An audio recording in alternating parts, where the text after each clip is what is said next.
रामगढ़ जिले के मांडू प्रखंड के अंतर्गत धनहरा बस्ती जो कि नगर निगम वार्ड संख्या 1 है, आपको बता दें, जिसमें रामगढ़ नगर परिषद में हो रहे भ्रष्टाचार और बढ़ते होल्डिंग टैक्स के खिलाफ जैसी जन कल्याणकारी योजनाओं में गड़बड़ी को लेकर कुजू ओपी क्षेत्र के धनहारा भरेश नगर के निवासी समाजसेवी सह आरटीआई एक्टिविस्ट रवि कुमार ने नगर परिषद रामगढ़ के पूर्व कार्यपालक पदाधिकारी मनीष कुमार, सिटी मैनेजर प्रेम प्रकाश सहित 3 और पदाधिकारी के द्वारा उन्हें जान से मारने की धमकी देने और दिनांक 8 जनवरी 2026 की सुबह नगर परिषद के लेखपाल चमन से अपने मोबाइल संख्या 9917 से उसके मोबाइल नंबर पर कॉल करके नगर परिषद कार्यालय में नहीं घुसने और गाली गलौज कर घर तक जान से मार देने की धमकी दी गई। वहीं आपको बता दें, रवि कुमार ने कहा कि वह एक सामाजिक कार्यकर्ता के साथ आरटीआई एक्टिविस्ट है और लगातार जनता की समस्याओं को लेकर अकेले आना जाना करता है। विगत कुछ माह पहले भी वह भ्रष्टाचार एवं नगर परिषद क्षेत्र में बढ़ते होल्डिंग टैक्स के खिलाफ जन कल्याणकारी योजना में हुई गड़बड़ी को लेकर पत्र, अखबार, टीवी न्यूज एवं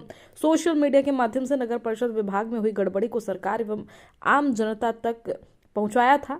उन्होंने कुजू ओपी में आवेदन देकर आग्रह किया है कि उन्हें डर है कि उक्त पदाधिकारियों के द्वारा उन पर जानलेवा हमला करवाया जा सकता है। उन्होंने जानमाल की रक्षा को लेकर उक्त विषय की जांच कर भारतीय न्याय संहिता के सुसंगत धाराओं के अंतर्गत एफआईआर दर्ज करने की मांग की है। उन्होंने वर्तमान झारखंड का मुखिया हेमंत सोरेन से भी हो रहे रामगढ़ जिले में होल्डिंग टेस्ट के नाम पर लूट का जांच करने की मांग की है। अगर सरकार इस पर संज्ञान नहीं लेती है तो रवि कुमार आगे अपने जान का प्रभाव करे और करे बिना सुप्रीम कोर्ट के दरवाजे तक जाने के लिए तैयार है। नमस्कार और एनएमबी न्यूज में सबका स्वागत है और मैं दीपेंद्र कुमार। मैं अभी रामगढ़ जिला और मांडू प्रखंड के अंतर्गत धनहरा बस्ती में पहुंचा हूं और विगत कुछ दिनों से इस नगर परिषद के ग्रामीण है, उनको धमकी भरा नगर परिषद की ओर से दिया जा रहा था। जानना चाहते हैं कौन सा व्यक्ति है वो है और किस लिए दिया जा रहा है, वो जानना चाहते हैं। जोहार आपको भी और पूरे दर्शक को भी जोहार रहेगा। क्या हुआ, क्या नाम, पहले परिचय दीजिए अपना। मेरा नाम रवि कुमार है और मैं सामाजिक कार्यकर्ता के साथ साथ एक आरटीआई एक्टिविस्ट हूँ और लॉ का स्टूडेंट भी हूँ। क्या दिक्कत हुआ आपको? दिक्कत जो है रामगढ़ नगर परिषद में लगातार करप्शन हो रहा है। जब से नगर परिषद का गठन हुआ है। कैसा करप्शन हो रहा है? खुल के हो रहा है, मतलब करप्शन का जो है सीमा एक तय नहीं किया है, सीमा से तय से भी आगे बढ़ चुका है करप्शन। यहाँ तक कि कई जनप्रतिनिधि जो वार्ड पार्षद या फिर मेयर या फिर डिप्टी मेयर है, उन लोग भी करप्शन खुल के किया हुआ है। अच्छा। तो उसी के बीच में हम शुरू से विगत 2 साल से हम आंदोलन भी कर रहे थे होल्डिंग टैक्स को लेकर। कई जन कल्याणकारी योजनाओं का जो गड़बड़ी हुआ है, किसी योजना के 4 नंबर में जो बनना था उसको 8 नंबर का 4 नंबर में, 20 नंबर वार्ड वाला को 19 नंबर, मतलब ऐसे कई योजना है जो कि गड़बड़ी किया है। तो हम इस चीज़ को लेकर प्रमुखता से और बाकायदा उस जगह पे जाकर हम खुद निरीक्षण भी किए हैं। ऐसे कई योजना है जो आम जनता के लिए, नागरिक के लिए होना चाहिए था, वो सारी योजनाओं किसी पूंजीपति बल पे, कॉर्पोरेट, ब्यूरोक्रेट और सिंडिकेट के आधार पे लोकल ठेकेदार को ना देकर या लोकल लोगों को काम पे ना रख के कलकत्ता से ठेकेदारी करने के लिए एग्जीक्यूटिव जो इससे पहले था मनीष कुमार, इससे पहले जो एग्जीक्यूटिव पूर्व का था वो मनीष कुमार, वो अपने संगी संबंधित को देकर ठेकेदारी और कॉर्पोरेट यहाँ चलाने का काम करता था, जिसका हम खुद का विरोध करने के काम। अभी आपको कौन अभी जो मामला है जी नगर परिषद रामगढ़ में, हम सोशल मीडिया में एक पोस्ट किए हुए थे और वो पोस्ट के हम उसके व्हाट्सएप ग्रुप पे भेजे थे। नाजिर है लेखपाल चमन सिंह अकाउंटेंट्स, वो उसका व्हाट्सएप पे हम किए थे। वो हमको फ़ोन करके और बोलता कि ज़्यादा नेता बन रहा है, कहाँ घर है? हम बोले धनहारा घर है जी, पिन कोड 829117 बेचनगर है, आइए आप। बोलता है कि घर में जाकर उठा लेंगे, कार्यालय नहीं घुसने देंगे।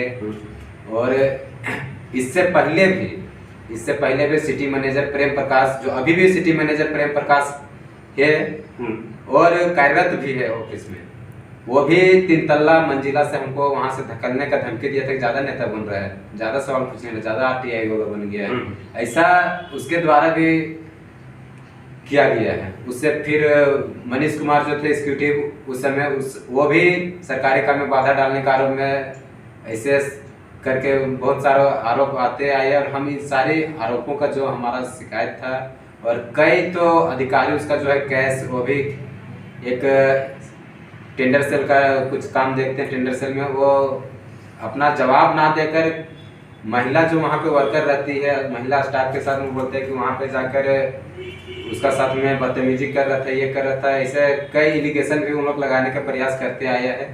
तो आप पर जो अभद्र भाषा का प्रयोग किया, आपको जान के मारने की धमकी दिया गया, तो इस विषय में आप कहीं थाना में कुछ FIR किए हैं? नहीं। हाँ, FIR हम किए हुए हैं कुजू थाना में, और इनसे पहले भी जब एग्जीक्यूटिव हमें दिया था, सिटी मैनेजर प्रेम प्रकाश जब दिया था, उस समय भी हम कोर्ट में सनहा दर्ज किए थे, और इन सभी विषयों की जांच करने के लिए हम कोर्ट से भी परमिशन लिए थे, लेकिन इन सारे विषय जो है अधूरा है, और अभी हम इन सारे विषयों को जो है हम प्रमुखता से रख रहे हैं, और अभी हमारा मिशन है कि हम इसको पूरा पारदर्शिता और जनता के हित के लिए हो सके, हम ऐसा निर्णायक साबित करके निकले। तो अब सरकार से और लोकल जो पुलिस है, प्रशासन से आप क्या मांग करते हैं? देखिए, प्रशासन से मांग और जिला प्रशासन से मांग जो है, हम उम्मीद खो चुके हैं, न्यायालय से भी उम्मीद खो चुके हैं, क्योंकि न्यायालय का भी पदाधिकारी एक आउटसोर्सिंग कंपनी वाला की बात अगर समझिएगा कि एक आउटसोर्सिंग कंपनी वाला जो सिटी मैनेजर है, जिसका टेंडर में काम चलता है, 2 साल 5 साल और रहेगा ड्यूटी के आधार पे, और वो अधिकारी CCTV कैमरा कार्यालय के सामने एक आम नागरिक को धमकी दे रहा है। एक समाज सेवी होने के नाते, एक नेता आने वाला समय के साथ में इन लोग धमकी दे रहे थे। ये समझिए कि लोकतांत्रिक व्यवस्था यहाँ पर जिला प्रशासन की व्यवस्था कितने टिकी और कितना मजबूती के साथ और ईमानदारी के साथ काम करे, इस पर कोई व्यवस्था नहीं। हम आगे तक अगर ये CGM कोर्ट से नहीं होगा, हम हाई कोर्ट के दरवाजा खटखटाएंगे, सुप्रीम कोर्ट जाएंगे, आगे के जो भी हमारा है हम पत्राचार के माध्यम से हम आगे विभागीय कार्रवाई करवाएंगे। चलिए ठीक, और कुछ कहना चाहिएगा?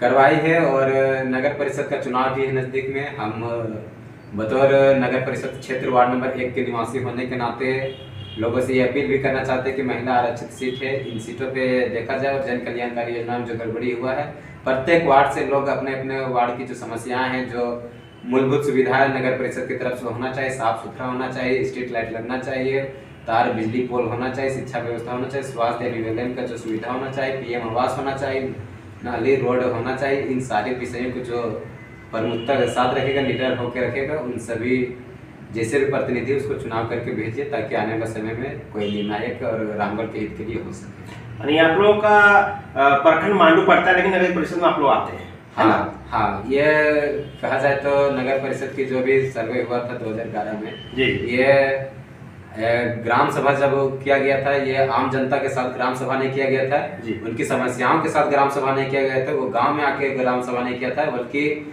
उन सारी समस्याओं का एक प्रेस कॉन्फ्रेंस हॉल में बुला के 4 BDO अफसर और जिला के DC और जनप्रतिनिधि, मुखिया, वार्ड पार्षद, पंचायत समिति जो भी थे, उन सबका हस्ताक्षर लेकर ये वार्ड का गठन करवाया। आप इस राज्य जो मुखिया हेमंत जी, उनसे क्या कहना चाहिए?